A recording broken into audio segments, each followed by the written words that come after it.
Hello students, आपको पता है कि हम लोग चैप्टर थर्ड में एंटर कर चुके हैं and this chapter third is understanding social institutions. इस चैप्टर में हम लोग सोशल इंस्टीट्यूशंस की स्टडी करेंगे और लास्ट पीरियड में मैंने ऑलरेडी आपको बता रखा है कि सोशल इंस्टीट्यूशंस ये जैसा कि हम लोग दूसरे एजुकेशनल इंस्टीट्यूशंस और टेक्निकल इंस्टीट्यूशंस के बारे में सुनते हैं उससे रिलेट ज़रूर कर सकते हैं, वो भी इंस्टीट्यूशंस ही हैं। लेकिन ये सोशल इंस्टीट्यूशंस थोड़ा सा लार्जर फॉर्म है और इसकी जो आइडियोलॉजी है और इसका कॉन्सेप्ट है वो ब्रॉडर है। सोशल इंस्टीट्यूशन में सबसे पहले तो ये कंफर्म होता है कि ये एक वेल प्लान्ड और स्ट्रक्चर्ड फॉर्मेट होता है सोसाइटी का, और जिसमें कुछ स्पेशल गोल्स को अचीव करने के लिए लोगों के लिए, मेंबर्स के लिए कुछ रूल्स, लॉज, रिस्ट्रिक्शंस और कुछ वर्क डिवीज़न ये डिफाइंड होते हैं, जिसकी बेसिस पर वो इंस्टीट्यूशन चलते हैं। एग्जाम्पल बताया गया था, family is the smallest social institutions of any society and it is very obvious and common for each and every one. I and you all are living in any family and this is the best example of social institution. परिवार समाज की सबसे छोटी इकाई है। ऐसे ही परिवार जो सोशल इंस्टीट्यूशन है उसका भी सबसे प्राइमरी और इनिशियल स्मॉलेस्ट एग्जाम्पल है, और परिवार के स्ट्रक्चर से हम लोग सोशल इंस्टीट्यूशन के स्ट्रक्चरिंग को समझ सकते हैं ईजली। जैसे परिवार में कुछ मेंबर होते हैं, उनके आपस में एक दूसरे से कुछ रिलेशंस होते हैं, इसके बाद उसमें एक स्टेटस ऑर्डर होता है, उनके कुछ रोल्स होते हैं फैमिली के लिए, और सबसे बड़ी और इम्पॉर्टेंट चीज़ जो होती है कि उनके लिए कुछ रूल्स, लॉज और एक स्ट्रक्चर्ड प्लान होता है कि वो एक साथ कैसे रह सकते हैं। डिवीज़न की बात आती है फैमिली में कभी कभी, लेकिन वो ऐसे टाइम पर आती है जहाँ पर एक न्यू फैमिली जनरेट होती है, नई फैमिली जन्म लेती है, तो उस समय आती है, वो अलग मैटर है। अभी सोशल इंस्टीट्यूशंस में जो कॉन्सेप्ट है और इसका स्ट्रक्चर है, इसमें बहुत सारे जो पॉइंट्स हैं उसको लेकर के सोशियोलॉजिस्ट के बीच में कभी कभी कॉन्फ्लिक्ट हो जाता है और उनमें एक दूसरे के जस्ट अपोजिट थ्योरीज होती हैं। और ऑलरेडी पता है आपको कि सोशियोलॉजी में कोई भी चीज़ यूनिवर्सल ट्रुथ नहीं होती है। यहाँ पर हर किसी को अपना व्यू और परसेप्शन रखने का राइट है, और कभी भी कोई परसेप्शन, कोई कॉन्सेप्ट सोशियोलॉजी में आगे चल करके किसी नए कॉन्सेप्ट की जगह पर रिप्लेस हो सकता है, वो हट सकता है, नया कॉन्सेप्ट आ सकता है उसकी जगह पर। ये हमेशा पॉसिबिलिटी बनी रहती है, यहाँ यूनिवर्सल ट्रुथ जैसा कुछ भी नहीं है। तो आपने पिछले चैप्टर में भी देखा था, सोशियोलॉजी के बहुत सारे कॉन्सेप्ट्स को लेकर के स्पेशली दो थ्योरीज चलती हैं, एक फंक्शनलिस्ट और दूसरी कॉन्फ्लिक्टिंग। जो फंक्शनलिस्ट थ्योरी है वो थोड़ा सा सोसाइटी के जो भी स्ट्रक्चर्स हैं, जो भी फॉर्म हैं, जो फॉर्मेट है चल रहा है, उसको राइट मानते हुए उसको सपोर्ट करता है। मतलब फंक्शनलिस्ट आइडियोलॉजी जो है ये सोसाइटी में जो कुछ भी जैसा जहाँ पर एग्जिस्ट कर रहा है उस एग्जिस्टिंग को ये एक्सेप्ट करता है और ये मानता है कि हाँ ऐसा ही होना चाहिए, सोसाइटी ने जो डिसाइड किया है वो सही किया है। आप इसको देख लीजिए पेज नंबर 41 में बुक में, ये स्टार्टिंग लेफ्ट हैंड साइड में ही फर्स्ट पैरा में फंक्शनलिस्ट आइडियोलॉजी दी है सोशल इंस्टीट्यूशन को लेकर के, और सेकेंड पैराग्राफ में कॉन्फ्लिक्टिंग आइडियोलॉजी है।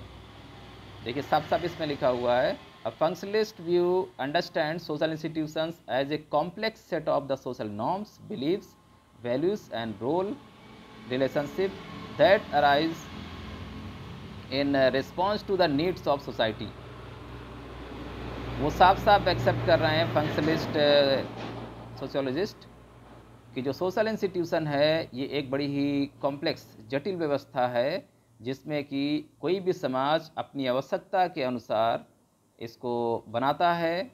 सोशल इंस्टीट्यूशन को, और उसमें कुछ नॉर्म्स होते हैं, बिलीफ्स होते हैं, वैल्यूज़ होते हैं और रिलेशनशिप्स होते हैं। इसके बेसिस पर सोसाइटी उसको फॉर्म करती है, रन करती है। Social institutions exist to satisfy social needs, ये एक मेन कॉन्सेप्ट है। फंक्शनलिस्ट आइडियोलॉजिस्ट ये मानते हैं, सोशियोलॉजिस्ट, कि जो सोशल इंस्टीट्यूशन है वो सोसाइटी के मेंबर्स की, सोसाइटी की जो नीड्स हैं उनको फुलफ़िल करता है। सोशल इंस्टीट्यूशन का ये मेन वर्क है कि वो अपने ही सदस्यों की आवश्यकताओं की पूर्ति करता है, इसलिए लोग उससे बन करके और उसके साथ में चलते रहते हैं, उन रूल्स लॉज में, नॉर्म्स में बंधे रहते हैं। और जैसे कि पहले था, आपको पता था कि जिस तरीके के सोशल कुछ लॉज रूल्स होते हैं और सोसाइटीज़ भी होती हैं, फॉर्मल सोसाइटीज़ हैं, इनफॉर्मल सोसाइटीज़, ऐसे ही इंस्टीट्यूशन भी कुछ फॉर्मल इंस्टीट्यूशंस होते हैं और कुछ इनफॉर्मल इंस्टीट्यूशंस। फॉर्मल इंस्टीट्यूशंस वो होते हैं जिनको किसी लीगल अथॉरिटी से परमिशन मिली हुई है और उनको मान्यता मिली हुई है, जैसे कि जो लॉज हैं और एजुकेशनल सिस्टम है, या आप जितने भी इंस्टीट्यूशंस देख रहे हैं, ये अभी जो मैंने कुछ देर पहले ही बताया था, आईआईटी ले लीजिए, इंडियन इंस्टीट्यूट ऑफ टेक्नोलॉजी, कोई भी एजुकेशनल ग्रुप है, ये जितने भी इंस्टीट्यूशंस हैं, आप पार्लियामेंट लीजिए, असेंबलीज लीजिए, ये लॉफुल असेंबलीज हैं सब, और इनको कॉन्स्टिट्यूशनली और लीगली जो गवर्नमेंट है, जो स्टेट है, राज्य है, उसकी तरफ से परमिशन मिली हुई है, तो इसलिए ये फॉर्मल हैं। इनका एक डिज़ाइन है और इनका एक प्लानिंग है और उनको अथॉरिटी मिली हुई है। लेकिन दूसरे ऐसे भी हैं जो इनफॉर्मल होते हैं, उनको ये कह पाना कि किसने उनको अथॉरिटी दी है वो कुछ बहुत ही कॉम्प्लेक्स होगा, और ऐसे लोग अब प्रेजेंट में मौजूद नहीं हैं, या ऐसे ग्रुप्स नहीं हैं जिन्होंने उसको अथॉरिटी देने की अपने आप में कोई एक पेपर या कुछ ऐसा लीगल फॉर्मेट रखा हो, ऐसा कुछ भी नहीं है। तो इसमें से आते हैं जैसे फैमिली है, रिलीजन है, कास्ट है, ये सब इनफॉर्मल सोशल इंस्टीट्यूशन है। अब जाति को किसने बनाया, धर्म को किसने बनाया, इनको कहाँ से अथॉरिटी मिली हुई है, किसने मान्यता दी है, ये सब के पाना बहुत मुश्किल है। ये सीधा सी बात है, जो इनफॉर्मल सोशल इंस्टीट्यूशंस हैं, these are the social acceptance, ये सामाजिक स्वीकृति है, समाज के लोगों ने इनको अडॉप्ट कर लिया है, स्वीकार कर लिया है, और वो उसी के अकॉर्डिंग आगे रेगुलेट होते चले जा रहे हैं।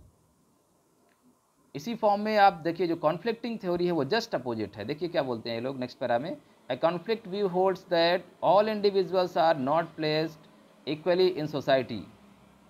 All social institutions whether familiar, religious, political, economic, legal और educational will operate in the interest of the dominant sections of the society, be it class, caste, tribe और gender। कॉन्फ्लिक्टिंग थ्योरी ये कह रही है कि ये जो सोशल इंस्टीट्यूशंस हैं,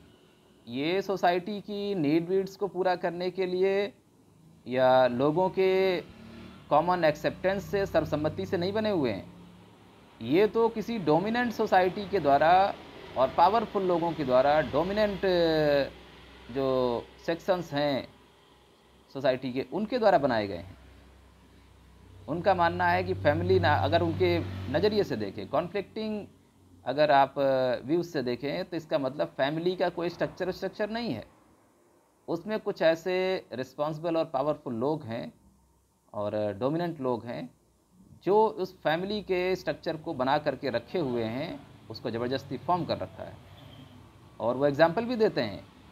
कि जो फैमिलीज़ ब्रेक होती हैं, नई फैमिलीज़ फॉर्म होती हैं, वो क्यों होती हैं? अगर ये इंस्टीट्यूशन परमानेंट है और इसमें लॉजिकली जो मेंबर्स हैं सोसाइटी के या फैमिली के मेंबर्स हैं, उनकी नीड्स सेटिस्फाई हो रही हैं, उनकी नीड्स को फुलफ़िल करने के लिए फैमिली बनाई गई है, तो फिर फैमिलीज़ ब्रेक क्यों होती हैं? वो कहते हैं कि ये फैमिलीज़ में कुछ ऐसे पावरफुल लोग होते हैं जो फैमिली में लोगों को बांध करके रखते हैं, उनके ऊपर ऑर्डर चलाते हैं, और ये एक सोशल और हायरार्किकल ऑर्डर वाला सिस्टम है जहाँ पर डोमिनेंट जो लोग हैं, पावरफुल लोग हैं, वो अपना हुक्म चलाते हैं, वो इनको बांध करके रखते हैं, वो ये सोशल इंस्टीट्यूशंस को रन करते हैं, और वो अपने लॉज को, अपने व्यूज़ को, अपने आइडियाज़ को, अपने परसेप्शन को दूसरों के ऊपर थोप करके ज़बरदस्ती उनसे मनवाते हैं, और जो लोग उनका अपोज करते हैं उसको पनिश करते हैं या सोसाइटी से, सोशल इंस्टीट्यूशन से उनको बाहर करते हैं। ये कॉन्फ्लिक्टिंग थ्योरी कहती है। मतलब चाहे धर्म, जाति या कोई भी ऐसा संस्थान जो भी चल रहे हैं या मैरिजेस हैं, तो कॉन्फ्लिक्टिंग थ्योरी ये कहती है कि ये सब ज़बरदस्ती कुछ पावरफुल लोगों के द्वारा चलाए जा रहे हैं। डोमिनेंट सेक्शन जो होता है सोसाइटी का, वो इनको रन करता है, वही इनके लिए रूल्स लॉज बनाता है और वो सभी के द्वारा फॉलो किए जाते हैं। बाकी लोग जो होते हैं, जो वीकर सेक्शन में आते हैं या जो थोड़ा लोअर कैटेगरीज में हैं, उनका काम सिर्फ ये होता है कि वो इस अपर सेक्शन के द्वारा बनाए गए रूल्स लॉज को फॉलो करते रहें, एज इट इज़ चलते रहें। और जब कभी कॉन्फ्लिक्ट होता है, संघर्ष होता है, कोई नया वर्ग उभर करके आता है, तो वो एक नए इंस्टीट्यूशन को या नई एक आइडियोलॉजी को, नए सेक्टर को जन्म देता है। ऐसा कॉन्फ्लिक्टिंग थ्योरी कहती है। तो आज के लिए इतना काफ़ी है। नेक्स्ट टॉपिक में हम लोग एक एक करके सोशल इंस्टीट्यूशंस का एक्सप्लेनेशन देखेंगे।